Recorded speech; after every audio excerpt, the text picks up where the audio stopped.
Good afternoon. I'd like to call the Ordinance Committee meeting to order August 7th and welcome Councilmember Gutierrez for his first Ordinance Committee meeting. And seeing no public to comment, we will move on to roll call, please. Yeah. Councilmember Gutierrez? Here. Mayor Pro Tem Rouse? Here. Chair Snedden? Here. And with that, I'd like to invite the staff report. Thank you, Madam Chair, members of the committee. Today, we are asking the Ordinance Committee to recommend that the City Council expand or extend the reach of the so-called sit-lie ordinance from beyond just the first 13 blocks of State Street to now include, for the first time, one of the side streets, in this case, the 00 to 100 block of East Haley. So the block of Haley between Anacapa and State. The reason for this request is that there's relatively continuous sidewalk obstruction there. And that sidewalk obstruction caused by people has led to more than nuisance behavior. It's led to now a very lengthy documented list of criminal activity, and by criminal activity I mean charges, not charges, but reports taken and arrests made. So I did want to comment on the way I structured the report, and it may help guide your look in the future more generally at street behavior types of concerns. I included a very large attachment taking advantage of the new electronic distribution system from 2015. I believe it was the spring of 2015. And that report really tried to lay out the constitutional guidelines for dealing with street behavior. So if with your indulgence, I'd like to take just a minute to talk about the two big boxes of street behavior laws that we get concerned about. The first box is the laws that deal with speech or communication and are subject to the First Amendment. The sidewalk is among the hallowed places for political debate in the United States, and so behavior on the sidewalk, communicative behavior on the sidewalk, gets the highest level of protection under the Constitution. Panhandling is a form of communication. So you will see if you look at that 2015 report, the manner in which the council regulated panhandling in and around automated tellers or dining areas took some constitutional thinking. Now, what's happened since then is that the U.S. Supreme Court has said that you can't single out panhandling for special regulations anymore because that is a content-based regulation. So I want to give you the warning that everything in that report about panhandling changed 2 months later when the U.S. Supreme Court adopted a case governing sign law, which has really permeated its way through most of what we do. So box number one is First Amendment stuff. That's where there's speech. Sit-lie, fortunately, doesn't involve those speech issues. And Councilmember Dominguez was, I think, trying to make the point at your meeting last time, although I disagreed with the legal position he was asserting. He was trying to make the point that it's easier to do a sit-lie ordinance than it is a panhandling ordinance. And that is correct. And by easier, I mean that the legal burden on you as the council for what kinds of facts justify the ordinance is lighter. It's an easier burden. So in the case of sit-lie, you need to show obstruction of the sidewalk, But you also need to show, and this is where I parted company with Councilmember Dominguez, you do also need to show that you've tried other things that haven't worked, that you're not doing this with the intention of eradicating the homeless. So it's very important to show the statistical basis, if there is one, or better said, the factual basis for the law. That's why the police reports and all of that are so important in justifying this action. So that's a big change in how we used to write laws. We used to write law based on essentially fear. So if you look back even 10 years ago to the recreational vehicle ordinance, it said, well, you can't park an RV around a school or a hospital or a daycare center. And that ordinance, without ever saying it, was premised on the idea that there was something dangerous about people in RVs. The courts won't let us make those sort of quantum leaps and judgments about whether they're RV dwellers or the homeless anymore. We have to have a good evidentiary connection between why we're regulating and what these people have done. So that's the easiest way to think about it. And again, that's where Councilmember Dominguez and I were having a little dialectic, really.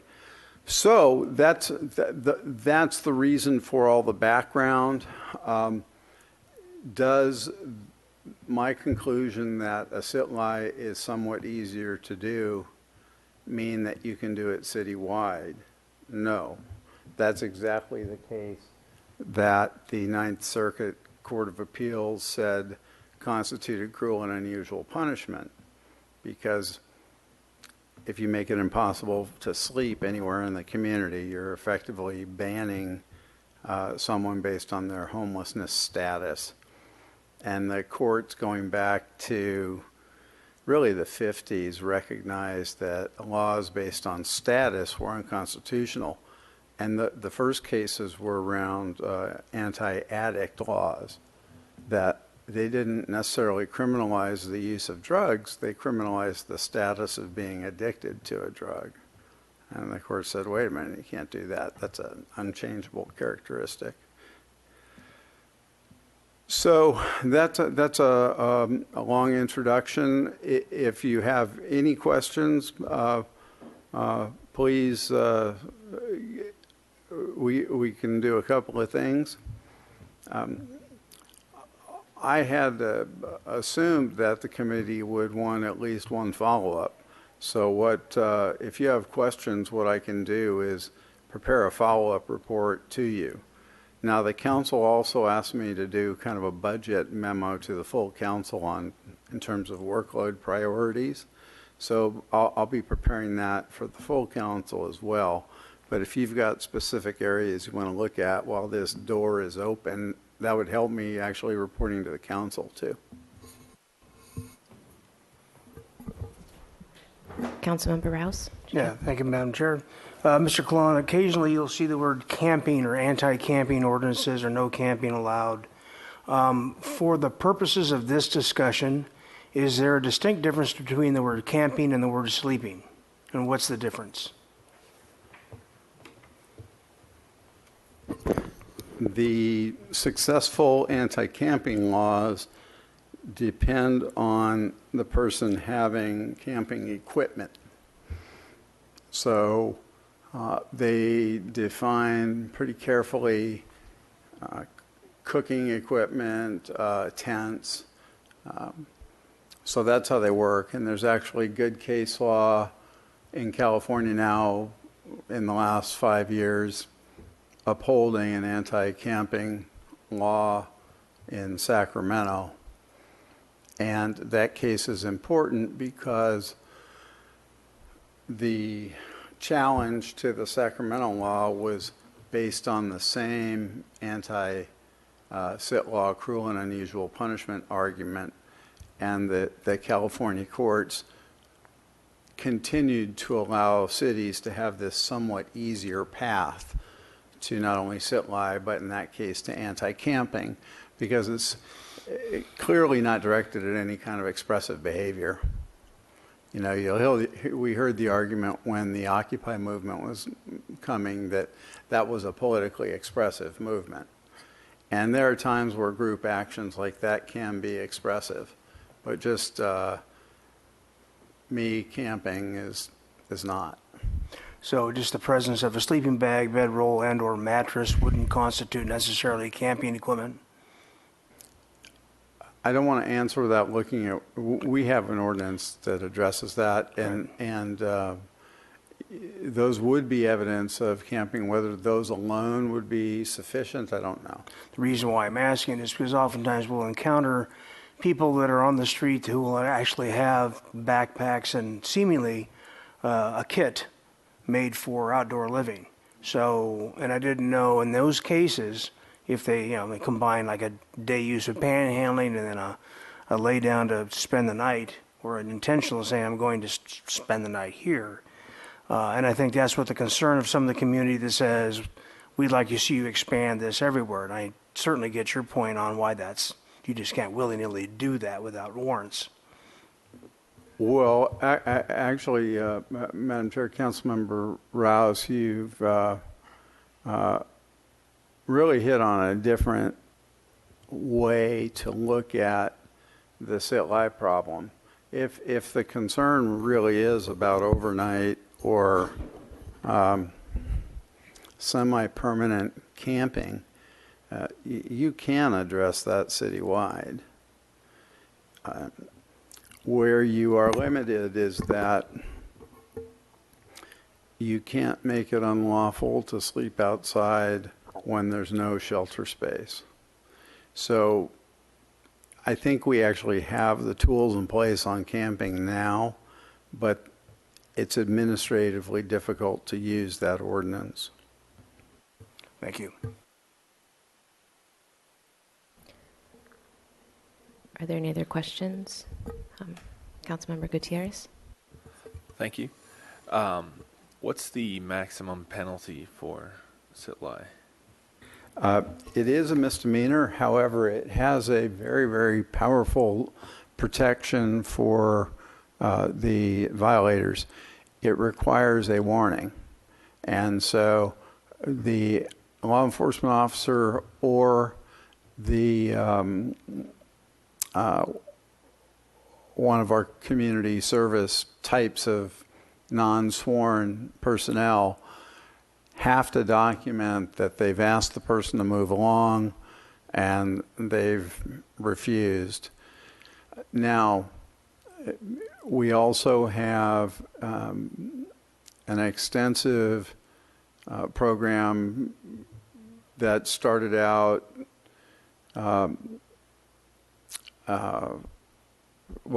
is now becoming Solutions Court.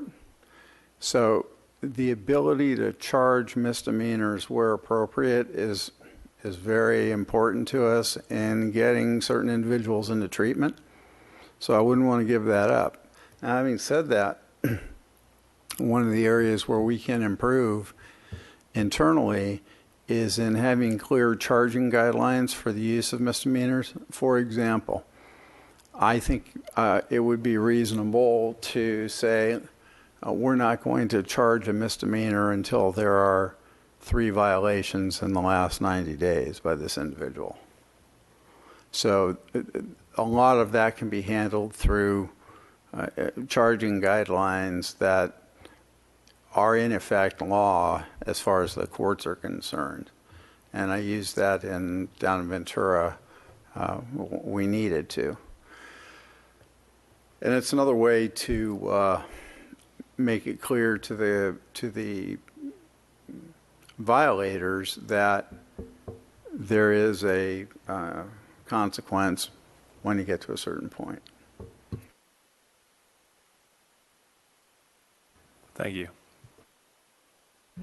I have a question, since it did come up at council, that the idea not citywide but along business corridors. I think Milpas came up as an option, maybe Haley Street, State Street, Upper State Street, and what are the laws that apply to that? Madam Chair, I think it's a function of how busy the street is. So I can imagine there are areas of Milpas, and you'll recall that I think in response to Councilmember Dominguez, I mentioned the sidewalk improvements that are happening now. So if we're successful, we're going to have a lot more pedestrian traffic through there. And then, say, a shopping cart sideways under the freeway underpass is very dangerous to somebody trying to get around it walking. So I think you can get there in certain areas of many streets in town now. I understood the council recognizing that the factual process of going out and finding those is going to take some time and money to get there. So yeah, all of the streets you identified might be possibilities. So I guess my question is how to parse out, it sounds like that might be based on foot traffic or how busy the street is. And then you mentioned shopping carts and obstructions. And then we talk about sit-lie, but that's actually people as obstructions. And does this ordinance address just sit-lie and doesn't really address shopping carts or other obstructions or how busy the street is? This one is based on crime that came into that area and not so much on the foot traffic, or is it interrelated? Your question points out something I haven't highlighted. I've added the anti-crime rationale to the sidewalk obstruction rationale for East Haley because I think they're part and parcel. Going through an intimidating group of people who are pushing each other back and forth in what you can't tell is good-natured play or battery, you're not going to want to walk through that. So that's an obstruction. So I've mixed the two there. As to the other locations, I don't know that traffic counts really matter, but to the extent that they are well-traveled commercial blocks. So there are some heavily retail blocks of Milpas where there's foot traffic, and there's some where there's not. So unfortunately, it's that specific. We want to get that specific. Thank you. Are there any other questions? Councilmember Rouse? I'm ready to make a motion, Madam Chair, if the pleasure of the committee. I'd like to move that we forward approval of the ordinance to council or for their consideration for that one block of Haley Street added into the sit-line sleep ordinance. Do I have a second? A second. Any discussion? No. I would like to just say that I think this is a necessary ordinance for this block based on not just the crime activity, but the physical obstruction of space. And just reiterate that we do need to take care of our homeless. This, for me, isn't an attempt to eradicate out of sight homelessness. And I think we really need to be strongly addressing that while keeping our business corridors open and allowing people to walk in the space. So with that, I will take a vote. Yeah. All in favor? Aye. Aye. Any opposed? Okay, passes unanimously. Thank you. And with that, the meeting is adjourned.